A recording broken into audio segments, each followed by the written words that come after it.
bem-vindo novamente, né, ao nosso terceira parte do nosso estudo, linha do tempo pré-tribulacionista e pós-tribulacionista. Né, falamos nas duas primeiras partes sobre a linha pré e vimos, né, mostramos lá que ela não se encaixa na palavra do Senhor, né? Há que haver aí uma forçação de barra para que a peça se encaixe no quebra-cabeça e não se encaixa.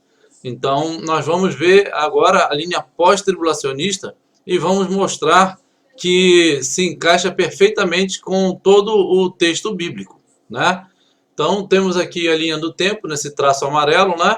Ali, linha do tempo pós-tribulacionista. Está ali a primeira vinda de Jesus, quando veio, né, para instaurar a igreja. E agora a segunda vinda nas nuvens em glória, né, juntando as duas coisas. Então vamos lá. Então está aqui o Antigo Testamento, né, com um pergaminho, ali a era da igreja, e agora após a era da igreja vamos entrar na grande tribulação.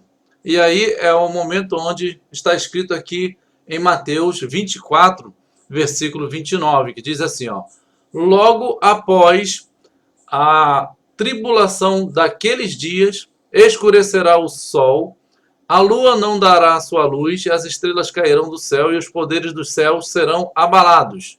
Ou seja, está mostrando aqui que logo após esse momento aqui, de grande tribulação, aparecerá no céu o sinal do Filho do Homem. Está ali, né? Descendo nas nuvens, como diz Mateus.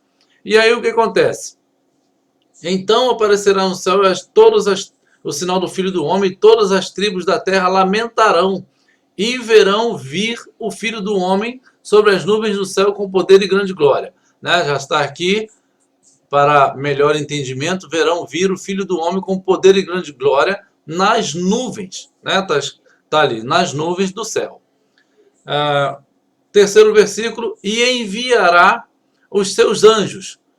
Enviará os seus anjos com grande clamor de trombeta, os quais lhe ajuntarão os escolhidos desde os quatro ventos, de uma a outra extremidade dos céus. Então está aqui agora os anjos sendo enviados para ajuntar os escolhidos, que são aqueles que estarão mortos, que vai haver a ressurreição, e também os vivos, né? Que vai estar vindo de toda a parte do planeta, né? Norte, sul, leste e oeste, os quatro ventos. Então, para ver essa sequência aqui, então, após tribulação, aparece no céu o sinal do Filho do Homem, manda os seus anjos, e aí o apóstolo Paulo, em 1 Tessalonicenses 4, versículo 16, vai dizer assim, ó: porque o Senhor descerá, tá aqui, ó, descerá do céu, porque o Senhor mesmo descerá do céu com grande brado, a voz de arcanjo, ao som de trombeta de Deus, e os que morreram em Cristo ressuscitarão primeiro. Aí a ressurreição dos mortos, tá aqui. Então os que morreram em Cristo ressuscitam primeiro. E aí 1 Coríntios 15, 52 vai falar sobre o mesmo assunto, né? O apóstolo Paulo, ele falou para várias igrejas, né? A igreja de Corinto, vou apagar aqui para ficar melhor o entendimento. Falou para a igreja de Corinto e para a igreja de Tessalônica, né? Sobre isso. Então, Coríntios 15, 52 diz assim, ó: o momento que vai se dar essa transformação dos corpos. Num momento, num abrir e fechar de olhos, ao som da última trombeta. Veja que ele cita a trombeta aqui em 1 Tessalonicenses 4,16 e está citando de novo aqui em 1 Coríntios 15, porque é o mesmo momento. Ao som da última trombeta, porque a trombeta soará e os mortos em Cristo ressuscitarão. Aqui, ó. Vou pegar aqui, ó, o lápis. Ressuscitarão primeiro, né? Aqui, no caso, já se cumpre aquele texto que diz que as portas do Hades não prevalecerão contra a sua igreja. Ou seja, o Hades é o mundo dos mortos.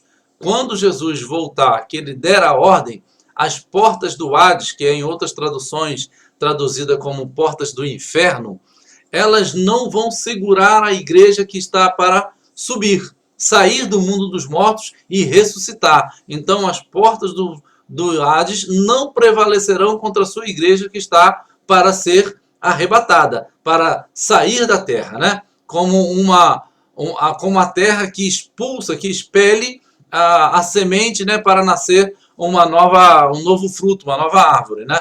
Então, alguns vão dizer que é como se fossem os demônios que não vão prevalecer sobre a igreja, mas na verdade o texto não está falando de demônios, está falando da porta do mundo dos mortos, que não vai prevalecer contra a igreja, não vai segurar, não vai conseguir vencer a ordem dada pelo Senhor Jesus para a igreja ser ressuscitada, sair do mundo dos mortos para se encontrar com os vivos e assim ser arrebatada, né? Então é nesse momento aqui, a ressurreição dos mortos. E a transformação é que é num momento, num piscar de olhos, é a transformação dos corpos, né? E aí o que acontece? Acontece essa ressurreição e logo após vai acontecer o quê? O arrebatamento, que é a glorificação, a transformação dos corpos, que está descrito em 1 Tessalonicenses 4, versículo 17, que diz assim, ó, depois de quê? Depois de que os mortos levantarem glorificados, já incorruptíveis, depois nós, os que estivermos vivos naquela época, né? Aquelas pessoas que estiverem vivas na época da volta de Jesus, seremos arrebatados juntamente com eles, juntamente com os mortos que ressuscitaram, arrebatados juntamente com eles nas nuvens, até aqui, ó. Vai vir aqui, glorificação, e vai ser arrebatado até as nuvens, juntamente um grupo só, ao encontro do Senhor nos ares, e assim estaremos para sempre com o Senhor. Então a sequência aqui, né? Arrebatamento, grande tribulação, tá aqui, aí vem aparecimento do Filho do Homem, manda os seus anjos, ressuscita os mortos, vem, glorifica todo mundo e leva todos até a nuvem, né? Até aqui tá entendido, né? Deixa eu apagar novamente para que a gente não fique com a tela tão suja. Então, o que acontece após isso daqui? Deixa eu ver qual é o próximo texto que eu tenho aqui. Segundo Tessalonicenses, capítulo 2, versículo 1, vai agora fazer também um apanhado sobre esse momento aqui. Ele diz assim, ora, quanto à vinda, deixa eu pegar de novo aqui, quanto à vinda de nosso Senhor Jesus Cristo e a nossa reunião com Ele, está aqui, ó, a reunião, o arrebatamento. Rogamo-vos, irmãos, eu peço a vocês, irmãos, quanto ao assunto da vinda e quanto ao arrebatamento, a nossa reunião com Ele, eu peço a vocês que não movais facilmente do vosso modo de pensar. Não mude o vosso modo de pensar naquele que eu já tinha dito para vocês. Eu já tinha explicado a vocês como que é a sequência da volta do nosso Senhor. Então ele está dizendo, não mude o vosso modo de pensar facilmente. Nem vos perturbeis, não fica perturbado com essa situação. Quer por espírito, né, por alguém falar algum tipo de profecia, quer por palavra alguém pregar, falar alguma coisa sobre isso, quer por epístola como enviada de nós, como se alguém tivesse escrito uma carta dizendo que é diferente, botado assinado Paulo, né? Porque eu já disse a vocês qual seria a sequência. Então, se alguém vier falando algo diferente, não mude o vosso modo de pensar. Como se o dia do Senhor já estivesse perto. É aqui que a gente vai segurar um pouco, porque tem aqui uma outra parte que eu quero voltar e mostrar a vocês de novo. Aqui essa parte. É o mesmo texto lá que eu acabei de ler, e aqui eu peguei a palavra chegado, aqui ó, a palavra chegado, que quer dizer a mesma tradução de perto. E ela está dizendo que essa palavra quer dizer aqui, ó, iminente. Então ele está dizendo aqui assim, irmãos, olha, eu peço a vocês, meus irmãos, que quando a vinda do nosso Senhor Jesus Cristo, o nosso arrebatamento para junto com Ele, que vocês não mudem a maneira de pensar diferente daquela que eu já ensinei a vocês. Seja por qualquer outra situação, não mudem. Aí ele vai dizer, seja por alguém falando alguma coisa, pregando, alguém mandou uma carta para vocês, botou como se fosse eu, como se o dia do Senhor estivesse chegado, estivesse perto, estivesse iminente. Essa palavra iminente, ela está sempre muito, né? Aí todo mundo falando, a volta de Jesus é iminente, a volta de Jesus é a qualquer momento, a volta de Jesus pode ser agora mesmo. E não pode, porque aqui o apóstolo Paulo está dizendo que a volta do Senhor não é iminente. Não é iminente. Ele está dizendo aqui para vocês, para a gente ver, olha, como se a volta do Senhor Jesus fosse iminente. Aí ele vai completar. Não, ninguém de modo algum vos engane. Ninguém de modo algum vos engane. Porque isto o quê? Vamos voltar lá para aquela outra tela lá embaixo. Porque isto, a volta de Jesus e a nossa reunião com Ele, né, o que ele está tratando aqui, não será assim, sem que antes apareça a apostasia e seja revelado o homem do pecado e o filho da perdição. Então, antes que venha a vinda do nosso Senhor Jesus Cristo e a nossa reunião com Ele, o arrebatamento, que só acontece após a ressurreição, isso tudo só vai acontecer após a aparição do homem do pecado que é na grande tribulação.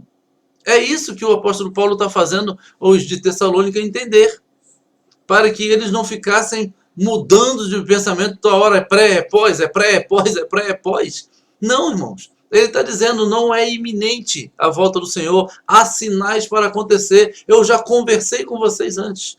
É isso que o apóstolo Paulo está dizendo. Então, fica uma pergunta aqui nesse caso, de como, se fosse a vinda do Senhor, né, o arrebatamento fosse pré, como que haveria uma ressurreição aqui, se já houve, segundo o pré-tribulacionismo, aqui já teria havido uma ressurreição aqui no começo aqui, ó. Antes de entrar a grande tribulação, aqui eles já teriam dito que havia uma ressurreição aqui e o arrebatamento. Então, segundo eles, alguns ficarão aqui na grande tribulação, certo? Então, como que esses que ficariam na grande tribulação iriam ser noiva de Cristo para estar nas bodas de Cristo, se a noiva já foi ressuscitada aqui, ó, na primeira ressurreição? Como que eles passariam a estar com Cristo se a primeira ressurreição já aconteceu? Né? Então, para ser noiva do Senhor, precisa ressuscitar e estar glorificada.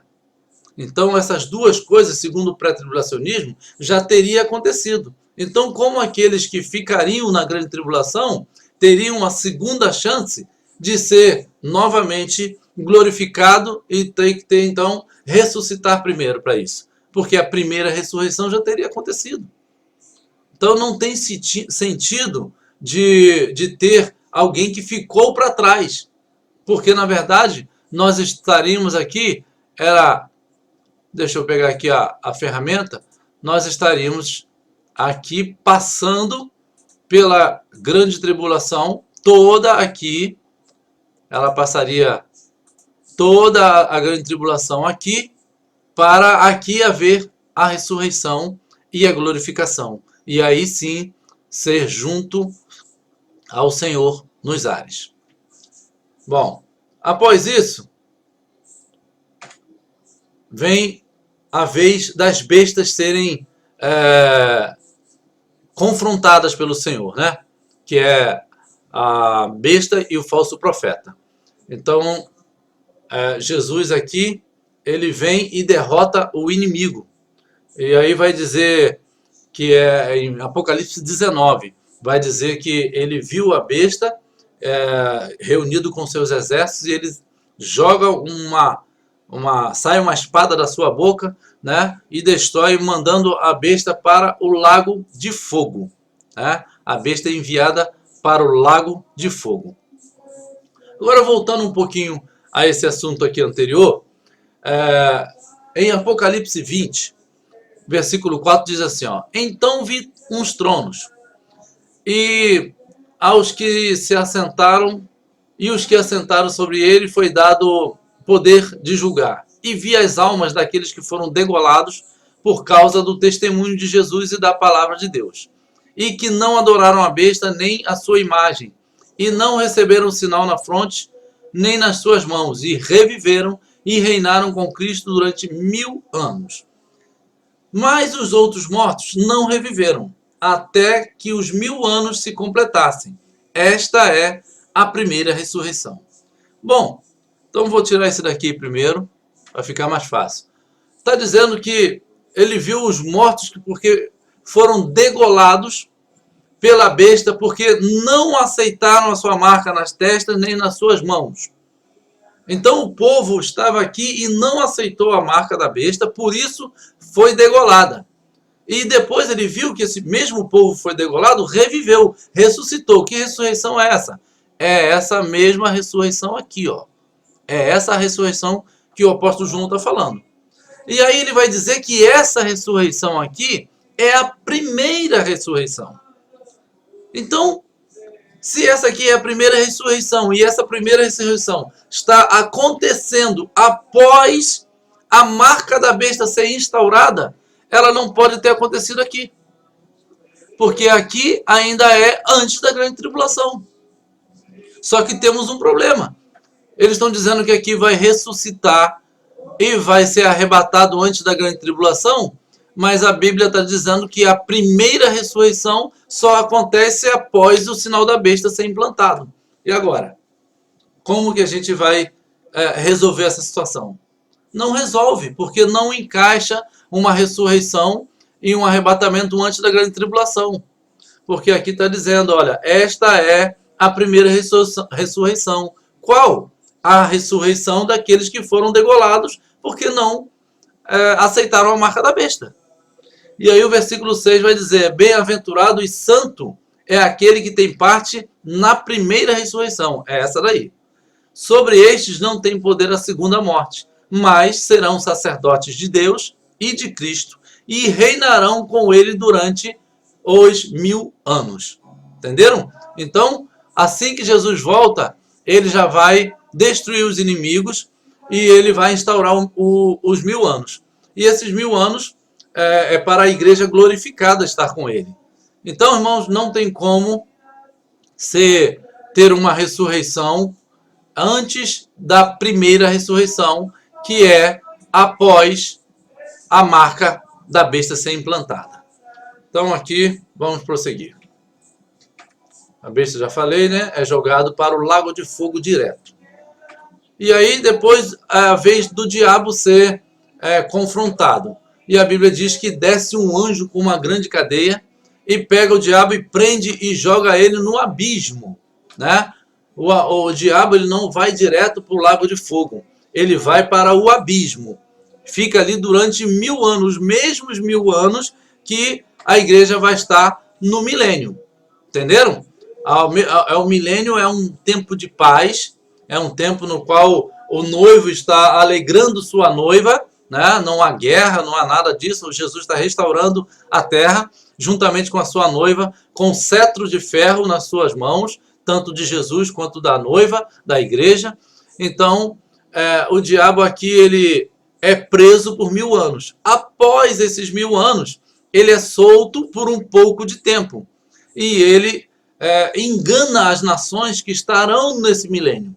Ainda haverá nações não glorificadas sendo regidas pela igreja com cetro de ferro.